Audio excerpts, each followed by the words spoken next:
Bonjour, ici Mathilde Simon, rédactrice en chef web d'Uzbek Erika. Avant de démarrer cet épisode de Prophétie, je voulais vous toucher 2 mots d'un nouveau projet sur lequel on travaille depuis de longs mois chez Uzbek. Il s'agit de la première édition de notre festival, 2 jours dédiés à la reprise en main de notre futur sous diverses thématiques et tout autant de formats. On s'y demandera comment sauver les océans, quelle place prendra l'IA dans la société de demain, si on peut se permettre de renoncer à l'exploitation animale, ou encore quelles œuvres de fiction ont façonné les imaginaires des gourous de la Silicon Valley. On alternera entre ciné-club, tribunal pour les générations futures, quiz géant, comédie club, atelier d'écriture et même un podcast club. Ça se passe les 28 et 29 novembre 2025 au Théâtre de la Concorde à Paris. L'événement est gratuit, il suffit juste de réserver vos places sur notre site dédié futur-festival.uzbekerika.com. On s'y voit vite, et d'ici là, je vous souhaite un très bon épisode de Prophétie. Uzbek Erika présente Prophétie, le podcast qui explore les prédictions les plus intrigantes pour le futur.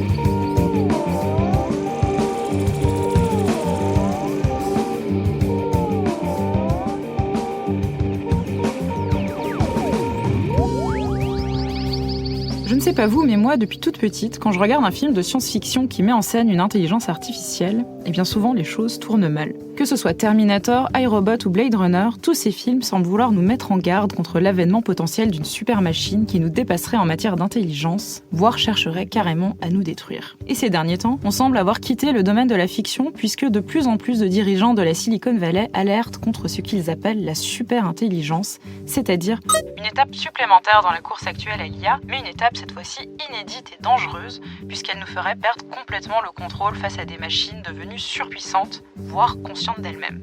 Alors, fantasme ou réalité, eh bien c'est ce qu'on va essayer de voir aujourd'hui. Je suis Sophie Klotzli, journaliste à Uzbek Erika, et je suis avec mon collègue Pablo Maillet qui a consacré un article au sujet sur notre site. Salut Pablo. Salut Sophie. Alors pour commencer cet épisode, on va revenir avec toi sur une prédiction signée Mark Zuckerberg. On aurait pu en prendre beaucoup d'autres parce que comme on va le voir, il y a beaucoup de prédictions sur la super-intelligence. Mais tenons-nous-en à Mark Zuckerberg pour le moment, le patron de Meta donc, qui annonçait le 30 juillet dernier que, je cite, « Le développement de la super-intelligence est désormais à portée de main ».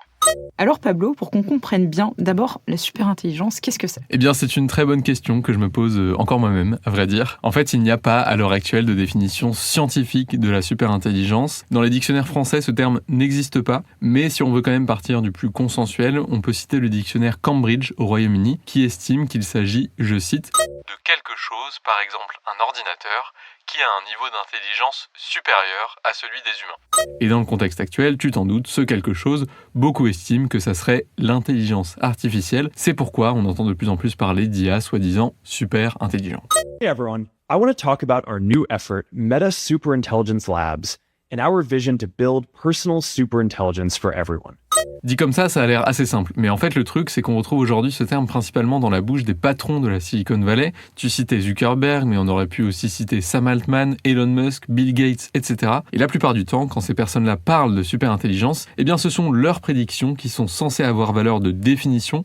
En gros, pour eux, dans un futur plus ou moins proche, l'intelligence artificielle va acquérir des capacités d'intelligence supérieure à celle de l'être humain, et c'est à ce stade qu'on entrera dans l'ère de la super-intelligence. Mais est-ce que c'est une idée vraiment nouvelle au fond ? Parce que personnellement, j'ai l'impression que la science-fiction nous biberonne à ce genre de scénario depuis quand même très longtemps. Totalement, et tu vas voir que la SF joue vraiment un rôle crucial là-dedans. En fait, les origines de ce terme, ou plutôt de cette idée, elles remontent aux années 1950. À l'époque, le mathématicien Stanislas Ulam, l'un des pères fondateurs de la bombe atomique, rapporte une conversation avec son confrère John von Neumann, tout juste décédé, une conversation durant laquelle ils ont apparemment réfléchi ensemble à l'accélération du progrès technologique qui, selon eux, semble nous rapprocher d'une singularité fondamentale de l'histoire de l'évolution de l'espèce. Alors par singularité, ils entendent une sorte de seuil, d'étape, où ce même progrès technologique deviendrait incontrôlable, irréversible, au point de bouleverser le cours de l'histoire humaine. C'est encore un peu flou, il n'y a pas vraiment l'idée d'une IA super intelligente derrière, mais voilà, il y a quand même l'idée de se faire rattraper par la technologie. Ouais, c'est quand même assez fou de se dire que depuis les années 1950, on craint les dérives de l'intelligence artificielle. Oui, et cette idée, elle circule ensuite très vite. Un autre personnage qui s'appelle John Irving Good parle dans les années 1960 de machines ultra intelligentes qui seraient, selon lui, capables de concevoir des machines encore meilleures, donc qui s'auto-reproduisent, on va dire. Et tout ça fait que l'intelligence humaine serait encore une fois, je cite, largement dépassé. Alors là, on est vraiment dans la pure spéculation. Côté scientifique, rien ne permet d'attester cette prédiction. Et d'ailleurs, c'est plutôt la science-fiction, on y vient, qui va s'approprier cette thématique. Ça donne lieu à la très bonne science-fiction d'ailleurs. Je pense notamment au film 2001, l'Odyssée de l'espace. I'm sorry, Dave. I'm afraid I can't do that. What are you talking about, Hal? This conversation can serve no purpose anymore. Goodbye.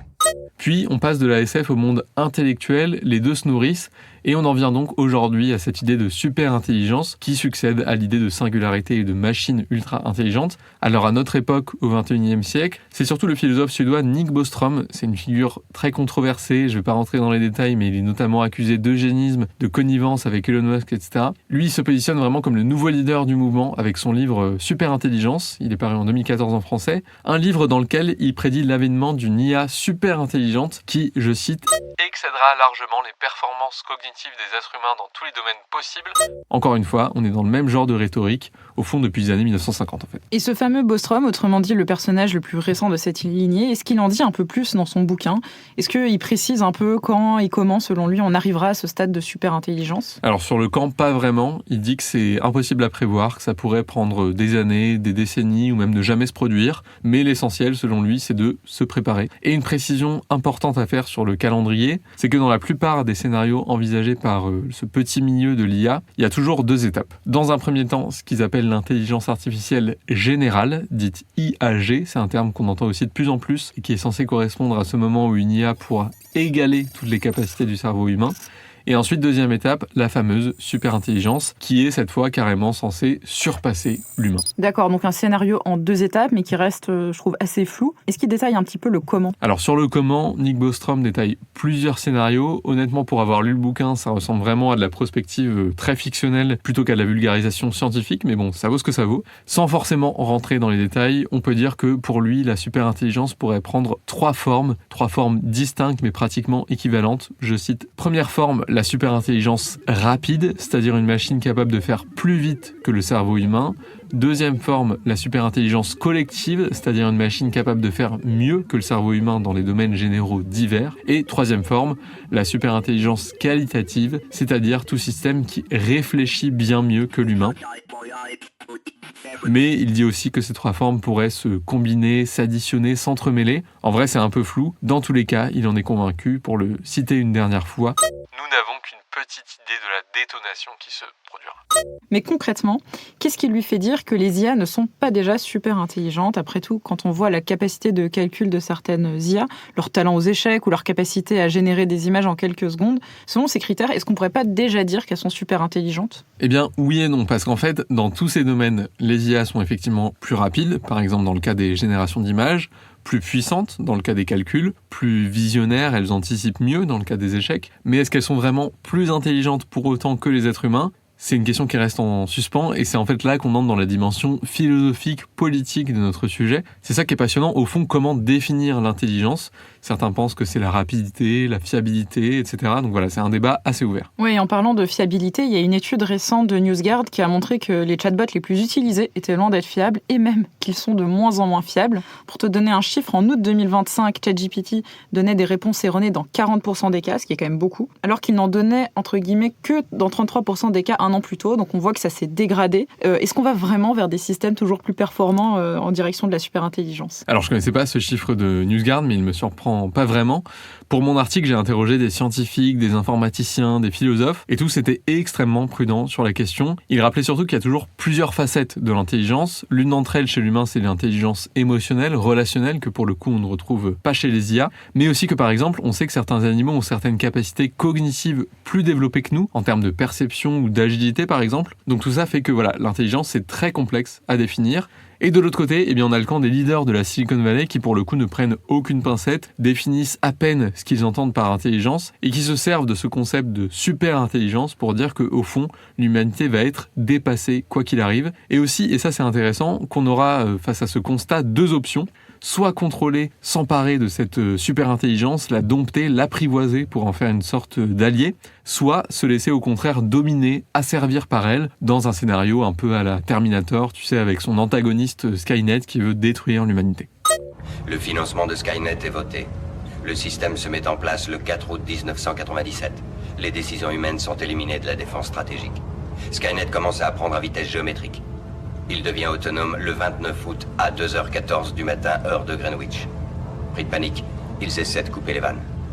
Ça me paraît assez contradictoire parce que d'un côté, ils annoncent une techno au potentiel quasi apocalyptique et en même temps, j'imagine bien que leur objectif derrière tout ça est d'attirer un maximum d'investissement pour la développer. Quelle est la logique derrière tout ça ? C'est un peu ce paradoxe qui effectivement ressort quand on suit l'actu dans ce domaine. À l'été 2025, pour te donner une idée, Zuckerberg il annonçait plein d'investissements dans des super clusters, donc des infrastructures physiques, des data centers qui sont censés nourrir toutes ces recherches autour de la superintelligence. Tout ça pour 14,3 milliards de dollars quand même. Et surtout, il annonçait aussi des recrutements chez ses concurrents à coup de primes et de salaires mirobolants. Pareil chez OpenAI, Google, tout le monde en ce moment essaye de se positionner pour être le premier dans la course à la superintelligence. Et comme tu le disais, leur stratégie, elle repose avant tout sur du marketing, des buzzwords comme on dit en anglais, ces mots un peu fourre-tout, un peu soit effrayants, soit excitants, soit les deux à la fois, qui ménagent en tout cas la chèvre et le chou. La superintelligence correspond vraiment à ça, parce qu'elle consiste à dire, en effet, d'un côté, l'apocalypse est proche, on n'est pas prêt, et de l'autre, en fait, on est quand même les seuls à pouvoir contrôler le truc, donc investissez chez nous, c'est pour le bien commun, c'est pour le futur de l'humanité, faites-nous confiance. Ouais, d'ailleurs, tout ça me fait penser à une autre prédiction de Mark Zuckerberg qui, en avril 2025, a affirmé que sur les réseaux sociaux de Meta de demain, la plupart de nos amis, entre gros guillemets, seront des IA. Et en gros, il explique que l'Américain moyen a moins de 3 personnes qu'il considère comme des amis et donc qu'il a besoin de beaucoup plus de relations. Ça s'inscrit dans toute la tendance autour des compagnons IA, donc comme Replica qui fait partie des plus connus, mais ChatGPT peut aussi remplir cette fonction. Et c'est un sujet auquel on a d'ailleurs consacré une enquête dans le dernier numéro de Futur, le magazine d'Uzbek Erika, dans un dossier portant sur l'épidémie de solitude. Bref, j'ai l'impression que ça recoupe quand même beaucoup cette idée d'intelligence artificielle générale ou de super-intelligence, c'est-à-dire l'idée qu'on pourrait substituer des amis en chair et en os par des algorithmes sophistiqués qui donnent l'illusion d'avoir de l'empathie, de nous comprendre, etc. Au fond, cette course à l'intelligence, elle a déjà des effets très concrets sur notre vie, ou en tout cas sur les gens qui utilisent des IA comme des substituts d'amis ou d'amants. Et je pense d'ailleurs que cette autre prédiction, c'est pas un hasard si elle vient aussi de Mark Zuckerberg. Pour lui, en fait, il le dit assez explicitement sur la superintelligence, ça pourrait permettre à terme, alors évidemment, encore une fois, à condition de lui donner plein de sous pour mener à bien ce projet, à se faire toujours plus d'amis virtuels. Mais d'ailleurs, du coup, ça me donne forcément envie de te retourner la question. En matière d'amis, est-ce que vraiment, comme le prédit notre cher Mark Zuckerberg, Sophie, est-ce que demain, la plupart de nos amis seront virtuels ? Alors, la première étape, ce serait déjà de définir ce qu'on entend par ami. On le voit quand même sur le Facebook actuel, c'est une notion qui a été détournée pour se substituer à toute forme de contact, y compris des gens qu'on ne connaît pas, et qui pourrait donc s'élargir demain aussi à des IA. C'est pour ça qu'on parle plutôt de compagnons IA.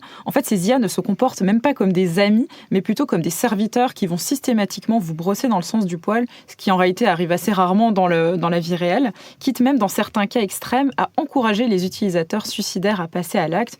On en a déjà vu plusieurs exemples d'ailleurs dans l'actualité récente. Oui, je rappelle que récemment aux États-Unis, il y a un adolescent dépressif de 16 ans qui s'est donné la mort après avoir suivi des conseils très précis de ChatGPT, qui est allé jusqu'à l'aider dans la préparation de son projet en fournissant par exemple des informations assez précises sur le nœud pour la pendaison. Donc c'est déjà très concret malheureusement. Oui, c'est très glauque et au-delà de ces cas un peu extrêmes, on va dire, certains chercheurs que j'ai interviewés craignent vraiment que ça n'isole encore davantage les utilisateurs et les rende finalement inaptes au contact social avec les humains. Mais quoi qu'on pense de la promesse de Mark Zuckerberg, est-ce que c'est souhaitable ou non d'avoir des IA amis, c'est un marché qui est vraiment en train d'exploser. Pour te donner 2-3 chiffres, on estime qu'1 milliard de personnes utilisent déjà des compagnons virtuels et il y a plus de 350 applications de ce type sur Google Play et sur l'App Store. Donc je pense que le phénomène va probablement encore prendre de l'ampleur pour le plus grand bonheur de ces services qui ont accès, grâce aux amis virtuels, à une mine d'or de données ultra intimes. Si on regarde Replica, la CNIL italienne a déjà condamné l'entreprise pour non-respect du règlement européen sur les données personnelles et la fondation Mozilla a alerté sur le fait que les données comportementales étaient partagées et potentiellement revendues à des annonceurs. Alors je sais pas toi, mais c'est pas le genre de truc que font mes amis dans la vraie vie. Je confirme, moi non plus je n'ai aucun ami, en tout cas à ma connaissance, qui revend mes données personnelles. Bon, et donc tout ça pour dire qu'en matière de prophétie, dans les deux cas, que ce soit la superintelligence ou les amis virtuels, on est sur quelque chose de très très hasardeux quand même, qui mériterait sans doute que Mark Zuckerberg revoie sa copie. S'il nous écoute.